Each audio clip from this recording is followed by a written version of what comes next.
Ya jangan sampai kemudian teman-teman ditanya kapan bayar, langsung jawabnya cepat. Teman-teman atur waktunya. Tetapi teman-teman tidak putus komunikasi, diulur-ulur teman-teman. Ya. Yang ketujuh, teman-teman, simpan semua bukti, screenshot set ya.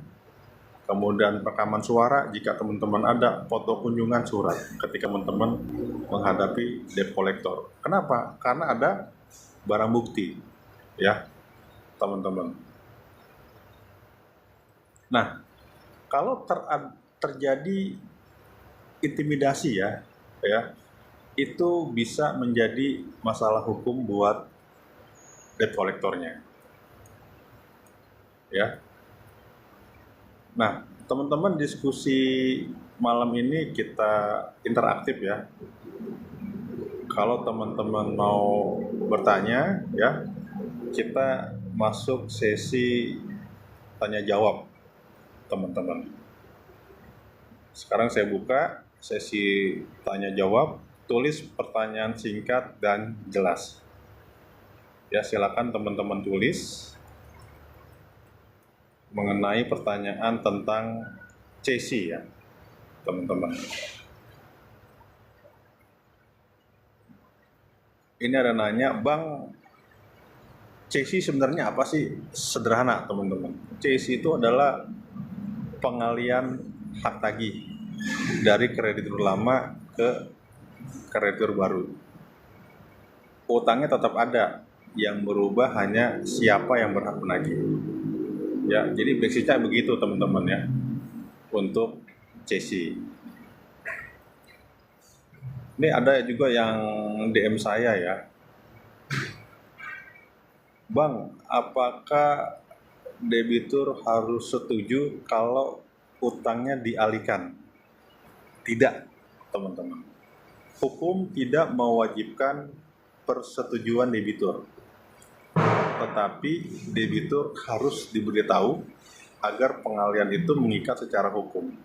Kenapa sih teman-teman bank mengalihkan piutangnya ke pihak ketiga? Itu ada dasarnya, teman-teman. Ya, dasar yang pertama itu ada di perjanjian kredit, ya kan, bahwa ada klausul pasal bank itu begitu debitur wan prestasi, bank mengalihkan piutang ke pihak ketiga. Yang kedua tadi yang kita jelaskan di pasal 613. Ya.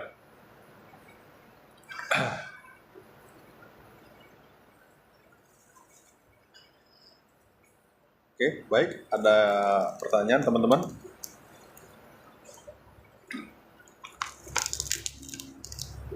Ya, terima kasih ya Sheila udah mengirim kopi ya. Ada Queen Kotek baru gabung, Sheila menyukai labnya Auto Second ya. Terima kasih udah join. Ya. Ini yang nanya juga terkadang saya juga sebagai konsultan CC teman-teman ya di lembaga keuangan. Dan biasanya tim saya ya Minton and Partners Lopom itu kita sebagai konsultan buat lembaga keuangan, kita ajarin tuh lembaga keuangan bagaimana menjual CC secara benar ya.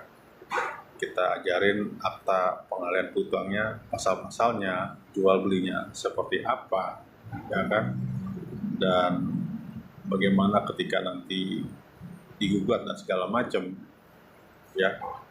Jadi orang bank juga nanyain tuh, Bang, bagaimana kalau apakah CC itu perlu persetujuan debitur ya? Ya, balik lagi ke pasal 613 ya, tidak ya. Tidak perlu ada persetujuan debitur. Kenapa? Karena hukum tidak mewajibkan persetujuan debitur. Tetapi yang lebih penting adalah debitur harus diberitahu agar pengalihan itu mengikat secara hukum. Oke, ada lagi pertanyaan teman-teman?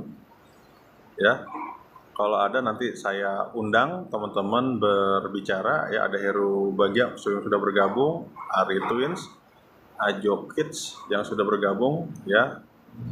Ya, terima kasih sapanya Ayo Kids dan Uki. Nah, ada pertanyaan gini teman-teman. ya di DM saya ya, Bang, kalau saya tidak pernah diberitahu pemberitahuan pengalian piutang, apa yang harus saya lakukan? Jawaban sederhana, teman-teman. Teman-teman satu harus minta akta pengalian piutang, ya, terhadap si cecor atau si pembeli piutang. Kedua, teman-teman minta bukti pemberitahuan resmi. Yang ketiga, identitas kreditur baru. Tanpa itu, ya, tanpa ketiga itu, teman-teman tidak wajib langsung membayar. Ini penting, teman-teman. Ya, jadi kalau tidak pernah diberi pemberitahuan, teman-teman jangan bayar. Ya, kenapa? Karena secara hukum itu tidak sah, ya, teman-teman. Ini ada pertanyaan lagi ya. Ada Bang Ken, ada Cali, ya, ada Heri H, SH sudah bergabung, terima kasih. Ada Rizky ya. Ini ada pertanyaan teman-teman, ada Jo Wiharjo sudah bergabung, terima kasih. Ada Kalia yang sudah membagikan live, terima kasih. Pertanyaannya, Bang, kalau saya sudah bayar ke kreditur lama sebelum tahu ada CC, kalau saya sudah bayar ke kreditur lama sebelum tahu ada CC. Nah, jawabannya, selama belum ada pemberitahuan resmi, pembayaran teman-teman bisa dianggap sah. Artinya apa? Artinya teman-teman tidak bisa ditagih 2 kali untuk kewajiban yang sama. Begitu, teman-teman. Ya. Baik, saya buka pertanyaan lagi, teman-teman. Kita interaktif, ya. Ini ada juga masuk pertanyaan, ya, ini di DM saya. Pak, apakah debt collector otomatis sah menagih setelah CC? Tidak otomatis. Ingat, kenapa? Mereka harus menunjukkan surat kuasa. Ya. Kedua, mereka harus menunjukkan bukti pengalian. Ketiga, mereka harus menunjukkan bukti pemberitahuan kepada debitur. Ya, jika ada debt collector atau CC, ya, dia tidak menunjukkan surat kuasa, dia tidak menunjukkan bukti pengalian, dia tidak menunjukkan bukti pemberitahuan kepada debitur, itu tidak sah, ya. Tanpa itu teman-teman berhak menolak secara sopan, ya. Cara tolak sederhana, Pak, mohon maaf, ya, sepamahaman saya, ketika Bapak menagih, Bapak mesti ada surat kuasanya. Yang kedua ada bukti pengaliannya. Yang ketiga adalah bukti pemberitahuan kepada debitur. Mohon maaf, kalau kondisi begini kita nggak bisa lanjutkan. Ya, seperti itu, teman-teman. Teman-teman skakmat seperti itu. Ya. Ya, ini ada pertanyaan lagi, teman-teman, tentang CC ya. Kita bahas tentang CC ya. Bang, apakah CC bisa mengubah isi perjanjian? Jawabannya sederhana, tidak. Pengalian hak tagih tidak boleh mengubah jumlah pokok. Pengalian hak tagih tidak boleh mengubah bunga yang disepakati. Dan pengalian hak tagih tidak boleh mengubah jangka waktu. Kalau ada perubahan sepihak ya, itu bisa dipersoalkan, teman-teman. Ya. Ya, kalau teman-teman ada pertanyaan atau mau join untuk interaktif by phone, silakan bergabung, teman-teman, kita diskusi interaktif ya. Ya, ini ada pertanyaan, Bang, kalau saya belum mampu bayar, apakah bisa dipenjara? Nah, ya, teman-teman ya, satu ya, Kalau teman-teman belum mampu bayar terhadap hutang teman-teman, satu, teman-teman tidak dipenjara. Kenapa? Hutang adalah ranah perdata, teman-teman. Ya, bukan pidana. Tidak ada pidana hanya karena tidak mampu bayar. Ya, sekali lagi, teman-teman, hutang adalah ranah perdata, bukan pidana. Dan tidak ada pidana karena hanya teman-teman nggak mampu bayar. Ya.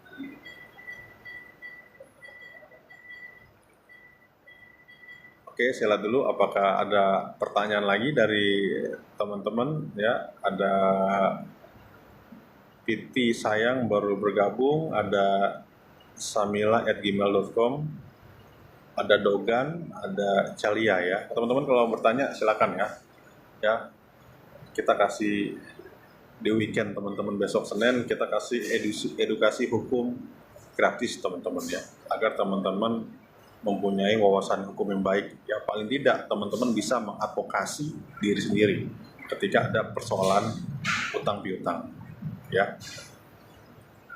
Ini ada pertanyaan,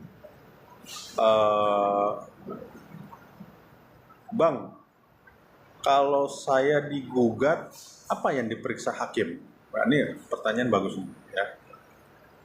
Ya, teman-teman posisi debitur ya. Yang gugat berarti kan si pembeli piutang ya, atau cesor. Ya.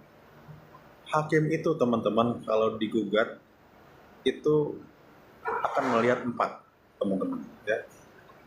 1, apakah utangnya benar ada? Ya. Kedua, apakah cesinya sah? Ketiga, apakah ada pemberitahuan ke debitur? Keempat, apakah perhitungannya benar? Ya. Jika ternyata keempat-empatnya itu betul, ya kan? Itu sesuai dengan prosedur hukum, teman-teman. Jika keempat-empatnya utangnya nggak benar, CC-nya nggak sah, nggak ada pemberitahuan, ya, dan perhitungan nggak benar, itu otomatis ya gugatan yang dilakukan si cesor pasti akan kalah, ya. Ya, jadi seperti itu, teman-teman. Jadi hakim melihat keempat tadi. Ini pertanyaan menarik nih, udah menggugat nih ya.